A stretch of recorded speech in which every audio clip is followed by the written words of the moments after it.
നിങ്ങളിത് എവിടെ പോന്ന്? ഇന്നലെ അമ്മയ്ക്ക് ഹോസ്പിറ്റൽ അപ്പോയിന്റ്മെന്റ്. അയ്യോ അത് ഇന്നായിരുന്നാ? എടി എനിക്കിന്ന് ഓഫീസിൽ പോയേ പറ്റുള്ളൂ. ഇന്നൊരു ദിവസത്തേക്ക് നീ കൊണ്ടുപോകും? അയ്യോ ഇന്ന് പറ്റൂല, ക്ലയന്റിന്റെ മീറ്റിംഗാ. ഇന്ന് പോയില്ലെങ്കിൽ ജോലി ഗോവിന്ദ. ഇന്ന് ഒരു ദിവസത്തേക്ക് കൊണ്ടുപോടി. കഴിഞ്ഞ 3 തവണ ലീവ് എടുത്ത് ഞാനല്ലേ കൊണ്ടുപോയത്. ഈ പ്രാവശ്യം ചേട്ടൻ കൊണ്ടുപോയാൽ മതി. ചക്കരല്ലേ അങ്ങനെ പറയല്ലേ പ്ലീസ് പ്ലീസ് പ്ലീസ്. പറ്റൂല പറ്റൂല പറ്റൂല. ഇന്നും ചെക്കപ്പിനും കൊണ്ടുപോണ കോളില്ല. ഹലോ ക്യാരൻ ക്യാ? നാളെയെങ്കിലും അമ്മയെ ഹോസ്പിറ്റലിൽ കൊണ്ടുപോകണം.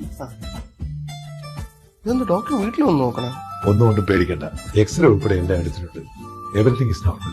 മാം ബ്ലഡ് സാമ്പിൾ എടുത്തിട്ടുണ്ട്. ഇനി 6 മണിയാകുമ്പോൾ ഫിസിയോതെറാപ്പിസ്റ്റ് വരും. അപ്പൊ ബ്ലഡ് ടെസ്റ്റ്, എക്സ്റേ, ഫിസിയോ എല്ലാം വീട്ടിൽ തന്നെ ചെയ്യോ? അത് മാത്രമല്ല, എല്ലാ ഡിപ്പാർട്ട്മെന്റിലെ ഡോക്ടേഴ്സും ഏതൊരു എമർജൻസി സിറ്റുവേഷൻ ഹാൻഡിൽ ചെയ്യാനുള്ള നഴ്സും കെയർ ആൻഡ് ക്യൂറിലുണ്ട്.